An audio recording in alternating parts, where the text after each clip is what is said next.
The sun begins to show itself behind the eastern mountains, and the sky turns from deep blue to soft lavender, then to pale orange and rose.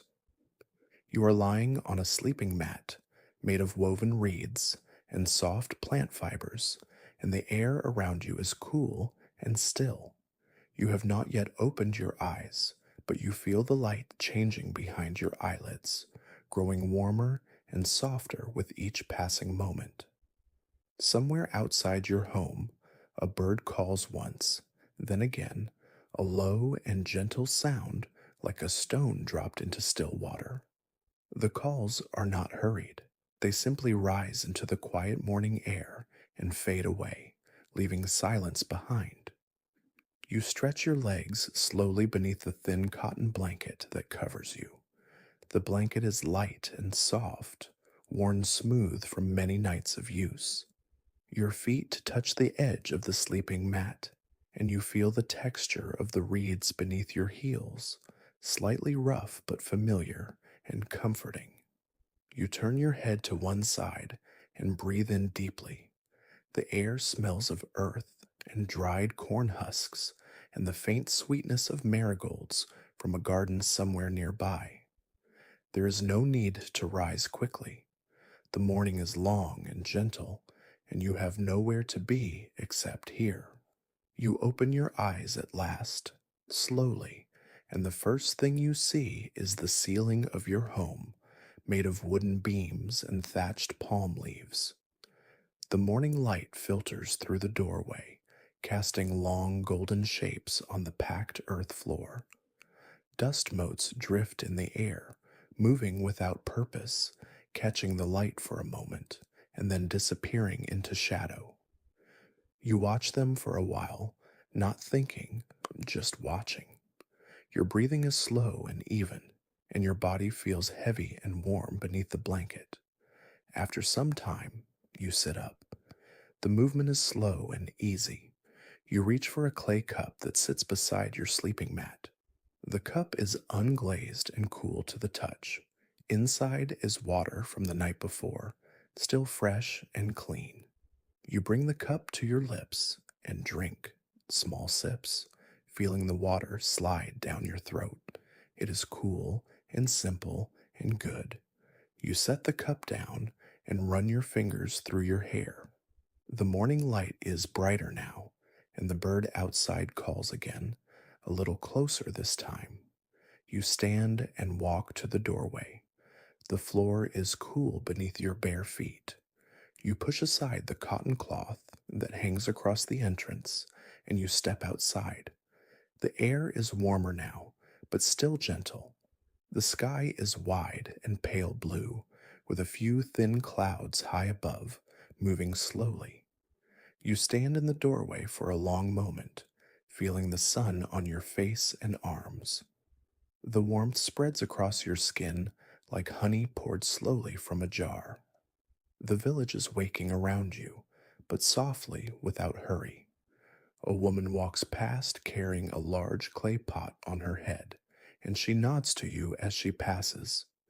Her steps are steady and slow. A child sits on the ground nearby, playing with a small carved figure of a dog, moving it back and forth across the dirt. A man is repairing the thatch on his roof, his movements slow and deliberate. He pulls a strand of palm fiber through the reeds, pauses, pulls another. The rhythm is soothing to watch. You walk toward the center of the village. The path is dusty and warm, lined with small stones worn smooth by many feet. To your left, a garden of maize rises tall and green, the stalks swaying gently in the breeze. The leaves whisper against each other, a soft rustling sound like pages being turned in a book. You stop for a moment and run your hand along the edge of a maize leaf. It is rough and cool, and a drop of morning dew falls from the tip onto your wrist. The market square is beginning to fill, but there is no noise or rush. Vendors sit behind their goods, small piles of beans and squash and chilies arranged on woven mats. A woman sells woven baskets, each one stacked inside the other. An older man has clay pots of all sizes, some painted with simple patterns of spirals and waves. You walk slowly past each stall, not buying anything, just looking.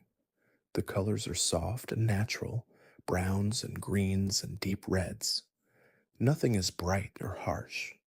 You hear the sound of water, a gentle trickle. You follow it to a small canal that runs through the edge of the market. The water is clear and shallow, moving slowly over smooth stones. You kneel beside it and dip your hand in. The water is cool and slips between your fingers like silk. A small fish darts past, then another, their bodies silver and quick.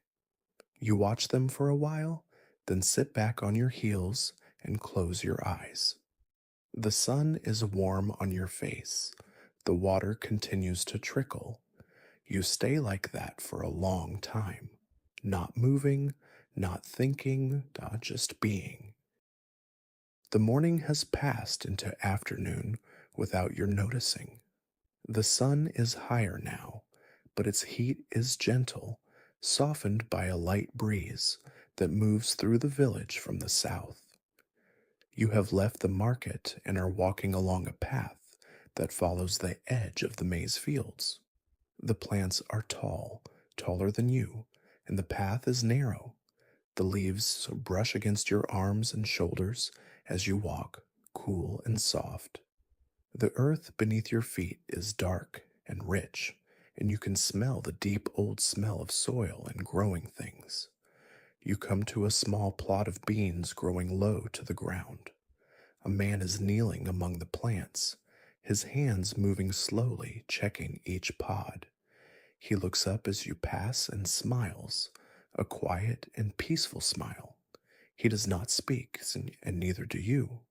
You continue walking. The path opens onto a wide area where several people are working together, harvesting squash. They move slowly, bending down, cutting the stems with small stone knives, placing the squash into large woven baskets. There is no rush. The work is steady and calm. You sit on a low stone wall nearby and watch. The workers talk among themselves in low voices, their words soft and unhurried. A young woman laughs at something, a quiet, gentle sound that floats across the field and disappears. A dog lies in the shade of a large tree at the edge of the field, its eyes closed, its side rising and falling with each slow breath. You feel your own body relaxing, your shoulders dropping, your hands resting open in your lap. The afternoon light begins to change, becoming deeper and richer. The shadows grow longer, and the air cools slightly. You stand and walk back toward the village. On the way, you pass a small courtyard where a man is shaping clay on a pottery wheel. His hands are wet and smooth, and the clay rises and falls between his fingers, taking the shape of a bowl. You stop to watch. The wheel turns slowly, and the man's movements are slow too, patient and careful. His breathing is calm and steady, matching the rhythm of the wheel. You return to your home as the sun begins its slow descent toward the western mountains. The sky is turning from pale blue to soft gold and then to a gentle peach color near the horizon. You sit outside your doorway on a low wooden stool. The air is filled with the smell of cooking fires, warm and comforting. Someone nearby is roasting maize, and the smell is sweet and earthy. Another family is cooking beans in a clay pot, and the steam rises slowly into the evening air. You watch as the village begins to settle for the night. Children gather in small groups, playing quiet games with stones and sticks. Their voices are soft, rising and falling like the evening breeze. An older man sits beneath a tree, carving a small piece of wood with a stone blade, his hands moving slowly, shaving away thin curls of wood that fall like leaves onto the ground.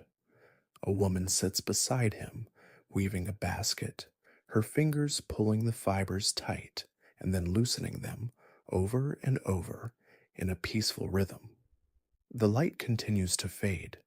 The gold turns to orange, the orange to deep purple, and then the first stars appear, faint at first, then brighter. You sit very still and watch them come out, one by one, as if someone were lighting small candles in the great dark bowl of the sky. The air grows cooler, and you pull a thin blanket around your shoulders. The sounds of the village grow quieter. Voices become whispers. Footsteps become softer. The fires burn down to glowing embers.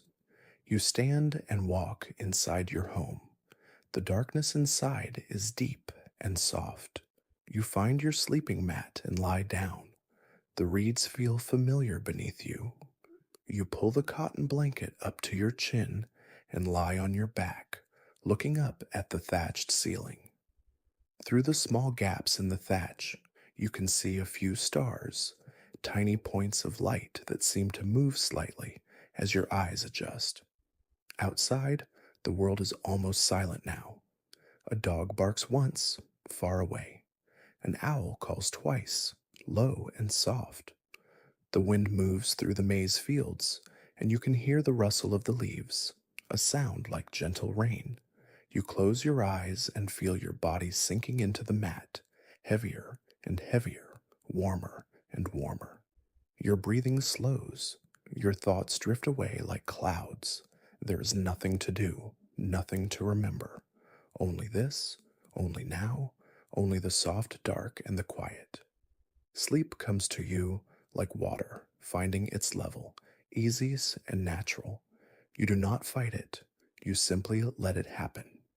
Your last awareness is the sound of the wind in the maize, the faint smell of smoke from the dying fires, and the feeling of the blanket against your cheek.